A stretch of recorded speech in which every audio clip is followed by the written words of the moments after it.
First down. The give is to McCarty. He's got some room. In across the 20. McCarty still going. Fights his way down to the 5. McCarty, touchdown! What a run by Calvin McCarty. A 37-yard score. Here's a simple question, Gord. Why isn't this guy playing anymore? I just don't understand it. I mean, nice job of finding the hole. Nice job of blocking up front. But boy, he makes people miss here and breaks tackles. It's a simple play. Everybody runs it. He sees a little gap, and he's into the secondary right now. Makes Lance Frazier move a nice cutback. Then runs right over James Patrick. Strong and Kabongo. In fact, that entire offensive line of the Edmonton Eskimos has been under the gun, and certainly, you know, established a line of scrimmage. But if you watch the two guys up top here, watch how they continue to stay on their man and give Calvin McCarty just not enough opportunity to find a gap, and then he exploits the secondary.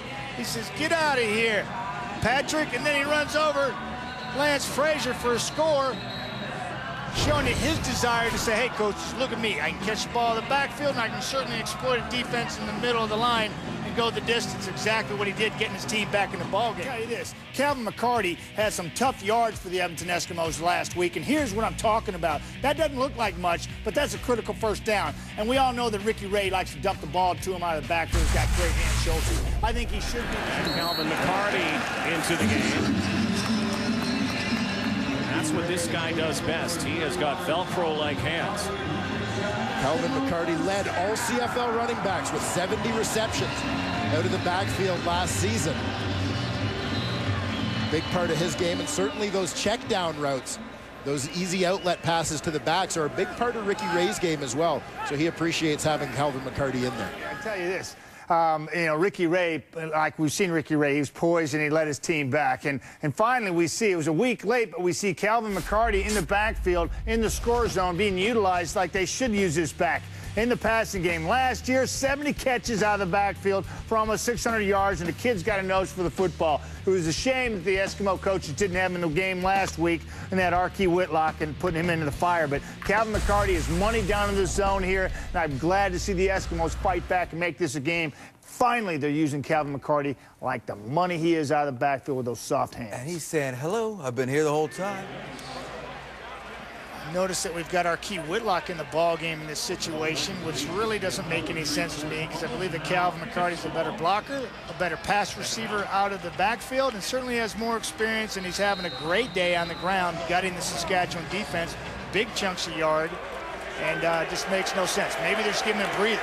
I don't have an answer for it. We came on, if you've been watching the whole first half, we came on, there was a technical delay, and we started talking about it. It was 22-0 at the time. And should they replace Ricky Ray? And all of a sudden, Ricky starts looking like Ricky. He gets a little help from Calvin McCarty. How do they change the momentum, Milton? How do they keep it going? Well, all off-season, Edmonton has been preaching balance, balance, balance. We have to take some pressure off of Ricky Ray. So that was the main reason why they went out and got Jesse Lumpson. It's unfortunate he got hurt the first game of the season. So what do? They give the ball to Arkel Trulock. And you look at these runs. He's not able to get Archie Whitlock. Yeah. Trulock. That was Trulock's going. No. And he's getting stuff. 5 carries, 20 yards. It's not working. All along, we guys been preaching what? Give the ball to who? Calvin McCarty. And you look at these runs he gets.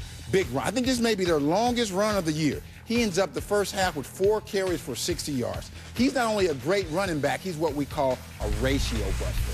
He's a Canadian, he makes plays, and you can replace another American with what Whitlock has done. So if they want to keep that balance, they got to get this man in the game. That has been really one of the big mysteries with the Edmonton attack, why they haven't been utilizing him more, especially after the way Whitlock started, right, Milt? Exactly. Which was poorly. Yeah, you have to keep McCarty in there. It's unfortunate for Whitlock, but you have to keep him in there. And I guarantee you, very quietly, everybody else that blocks in the running game, they want Calvin McCarty in Back at Commonwealth, where Jermaine Franklin's on the sidelines. Thanks, Chris. Well, Calvin McCarty just may be the ultimate teammate. He told me yesterday the most important thing to him is that he plays a significant role in Edmonton's success. And he has a pretty good chance of doing that considering all the positions that he plays. He's tailback, fullback, lines up at tight end, helps in the blocking, and has a big role in the special teams. You know that saying, jack of all trades, master of none? Well, he's the jack of all trades, and he's mastered every single one of them. McCarty is the best 4th-round pick, according to Machocha, that he's ever made. So a lot of people saying why don't we see Calvin McCarty more in the offense? Well, that's partly your answer. A lot of different coaches want Calvin McCarty on their team, including kick return, where he is right now.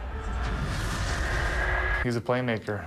The more times he gets the ball in his hands, the more good things are going to happen. I think the problem with Calvin McCarty is he's so good at everything that we don't want to just stick him at tailback, because he can play fullback, he can play kind of a tight end position for us. He plays so many different things for us. Everybody's pulling for him to do something because he's so good at it that maybe we spread him a little bit too thin. So what happens in coaches' meetings there, in coaches' meetings, the special teams coach like Noel Thorpe will go, well, wait a minute, I want him on the returns. Richie Hall will say, well, we need to get him on offense because I'd like to see him at tailback. And then, you know, Rick Warmer will say, well, wait a minute, he's a real good tight end. We can use him at tight end. Noel Thorpe say, hey, no, don't take him off the kickoff teams. And that's where the tugging happens, and he's got to be on all of them. Guys, he'll be keying on. Number 31 for the Edmonton Eskimos, running back Calvin McCarty. You'll see him catching a lot of passes out of the backfield, and I truly believe Edmonton's resurgence in the last couple of weeks has coincided with them rediscovering Calvin McCarty in their offensive scheme. Well, he provides the difference. Like he comes in and is a different style. He's a pounder. He's a guy who can wear down a defense. Yeah, this is the difference maker that Calvin McCarty can be, and we saw his early success early in the year and how Edmonton was a better offense when he was part of it, simply because he gave you the different. McCarty has been a factor here tonight. A nice weapon, nice luxury to have. Canadian back with the talent of Calvin McCarty.